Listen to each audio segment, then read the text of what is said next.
Welcome back.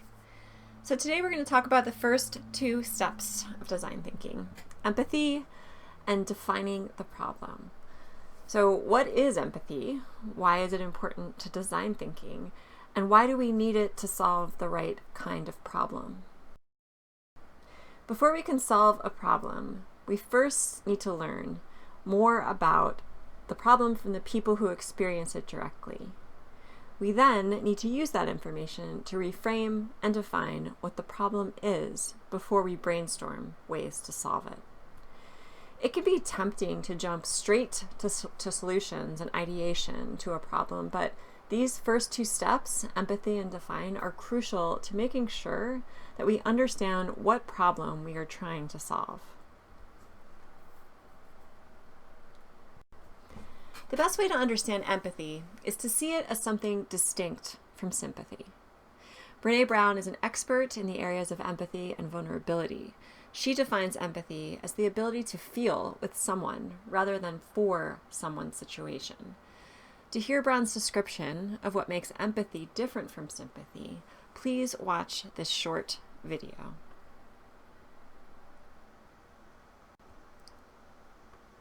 With Brown's definition of empathy in mind, let's look at how we empathize in an empathy interview. The first thing we need to do is put aside our own egos, because this can get in the way of hearing good ideas that may not be our own. The second is to encourage storytelling. Ask your partner to say more about that. Can you repeat that? Ask one open-ended question at a time to avoid confusing your partner. You want to listen more than you talk. This is important for you to actually observe, what is this person doing? How is the person doing that? Why is this person doing that? So taking inferences or surprising insights away from the behavior that you're observing. And finally, you want to be an active listener. So what does an active listener look like? In an empathy interview, your main goal in listening to your partner is to understand their problem, need, or pain point. Sometimes this means staying silent. Other times it means asking deeper questions. Your job is not to judge, but to notice the various ways in which people tell stories about themselves. So who do we want to empathize with? The best place to start is with extreme users.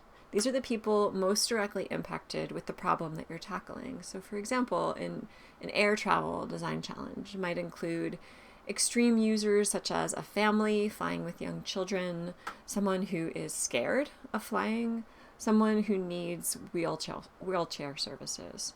Today, all of you are extreme users. You're all facing challenges, and you're going to talk about one of these challenges with another person today. So before we break into pairs, we're going to try out these skills by doing an empathy interview with one member of your team. This is an opportunity to engage with people on a deeper level, to get personal stories that will help you identify a problem before you begin solving it. Your guiding question in this will be, how might I design a tool to help this person directly with a problem they're facing using a product, service, or system in their everyday lives? It may be helpful to recall the shopping cart video.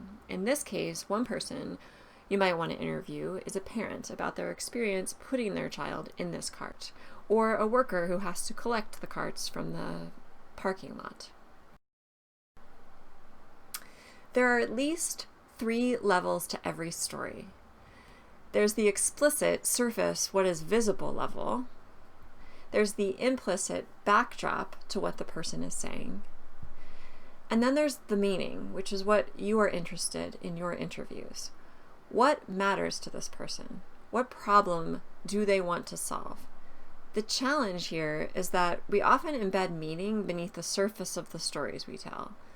This is why we want to encourage people to tell stories and why we need to listen actively to them. We're going to try this with the 3 levels of conversation depth to get at meaning. by doing an empathy interview with one member of your team. This is an opportunity to engage with people on a deeper level, to get personal stories that will help you identify a problem before you try to solve it. To get the deeper story, we want to keep the focus on the speaker. Now, one way to do that is by asking follow-up questions and not dominating the conversation. The second is to ask broader why questions to keep the focus on the speaker. And you want to be sure that when you listen, you're not judging or introducing your own experience into the interview. So we're going to break into pairs, and you're going to follow the empathy map guidelines on your handout. So you want to briefly describe to your partner a problem or a challenge that you have with a product, a process, or a service that you use often or daily.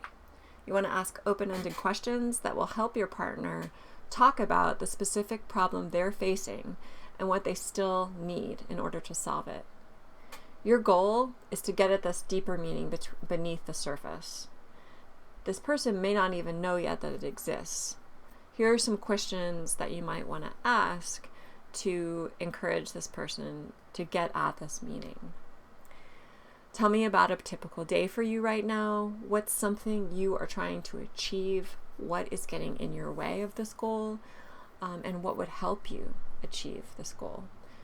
There are other sample questions available on the empathy map handout.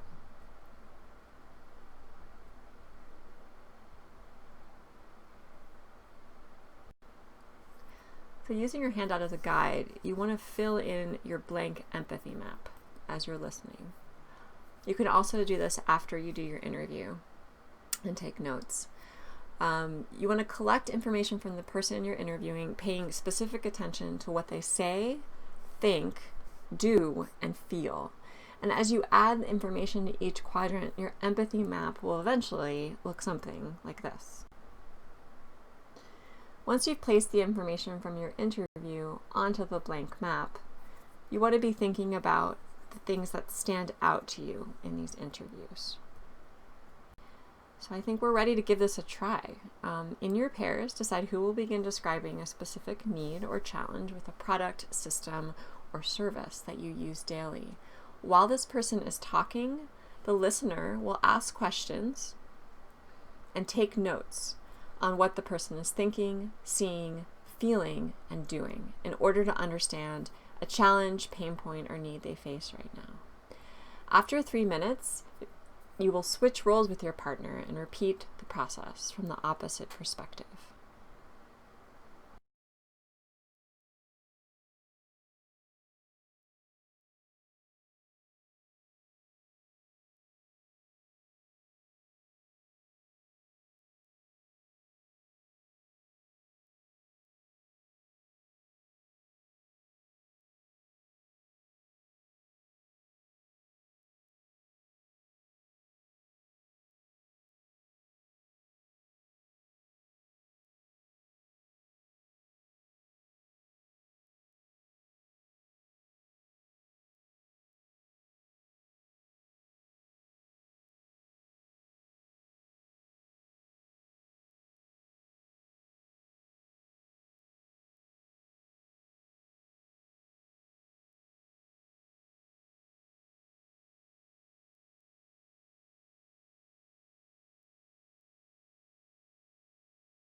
The next thing we need to do in order to solve this person's problem is to reframe it as a single problem.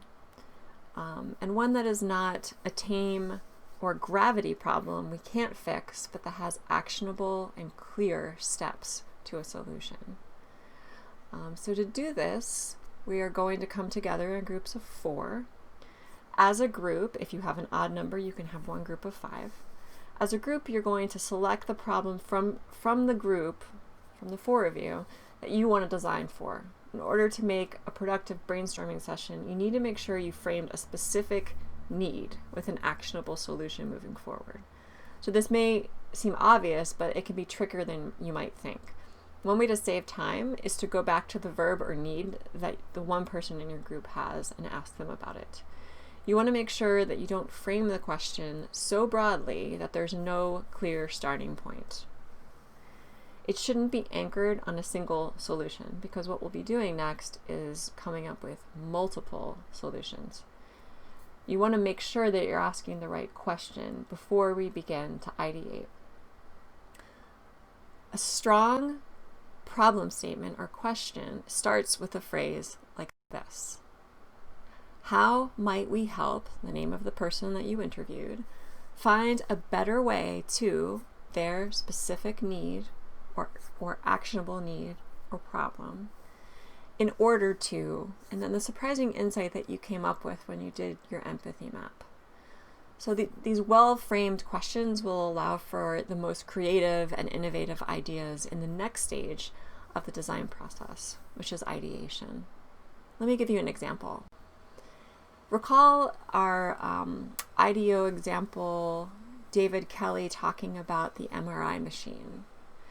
And here's a problem statement reframe that would have been asked of the doctor before he solved the problem. So before the ideation section. How might we help Dr. Smith find a better way to design the MRI machine as a fun experience? Because in order to, and this is probably the most challenging part, to make his patients less frightened and more entertained during this experience. Because this really was one of the insights that the doctor took away that made him think about a pirate ship adventure. So now it's your turn. You're going to create a how might we statement with your group. In groups of 4, you're going to choose one problem, need, or actionable pain point from your empathy interviews. Sometimes there is overlap, and you can actually create a new one based on the overlaps that you're seeing. But using your empathy map for this person, you want to construct a how might we statement to describe this problem as clearly and succinctly as you can. Once your group feels good about the statement, write it down in this format and then bring it with you to our next ideation session. Once you've completed your problem statements, before we go, let's share some takeaways from these empathy interviews, such as learning to listen actively and openly, staying flexible and empathetic, and being willing to reframe your question and change your mind at any point of the process. What were your takeaways? What did you learn from your empathy interview?